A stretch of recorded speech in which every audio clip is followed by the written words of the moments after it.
Team currently is in Hungary playing the Olympiad, and there was a game which I mentioned in one of my reports where I felt that Cawdery played a very good game, and he started with e4.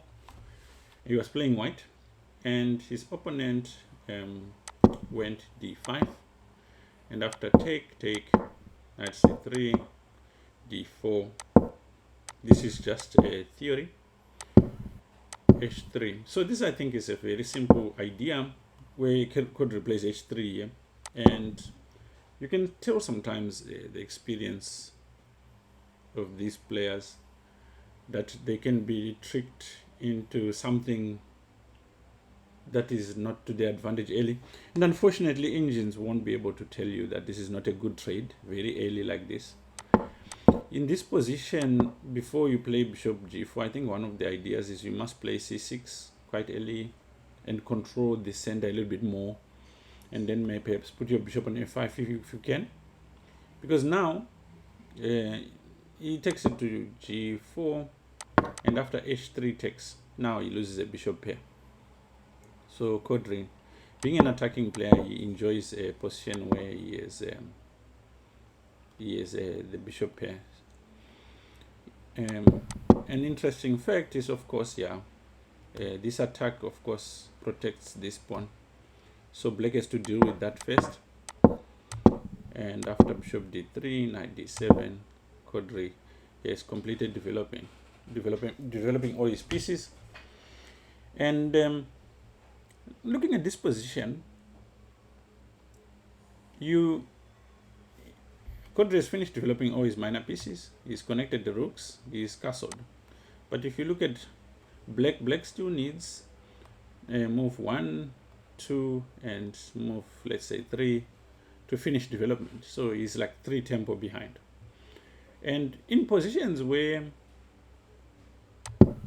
like this one, this position, it's not opposite side castling yet, but I wouldn't castle now because castling is like walking into a war zone. So he goes bishop b4, and now he's threatening bishop c3, just damaging the structure. The question is, how do you deal with it? Now, if you follow the principle of maximum activity and the principle of attack, this is the most logical move. Just go knight e4. But I can just understand that Cawdery doesn't want to exchange pieces here. So he plays this move just to avoid a structure and to wait for black to decide where he's going to go. Black goes knight b6, very good move. In the given circumstances, he probably wants to play something like queen d5, attacking a2 at the same time, offering an exchange, and obviously Cawdery stops this in its steps. And after castle short, now you've castled king side. The rules of how to play these positions are known. You pawn storm, and he doesn't waste time. g4 and the g5. And now something very important in this kind of position, you have to understand what an attacking piece is and what a defending piece is. So an attacking piece is any piece that can reach the king in 2 moves. So if you look, this is 1, this is 2, and this is 3.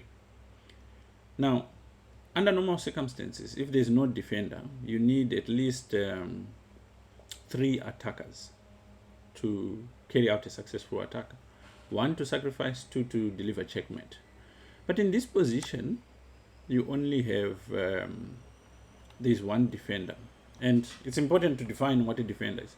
A defender is a minor piece on the side where the king is. So you divide the board into 2, the king side and the queen side.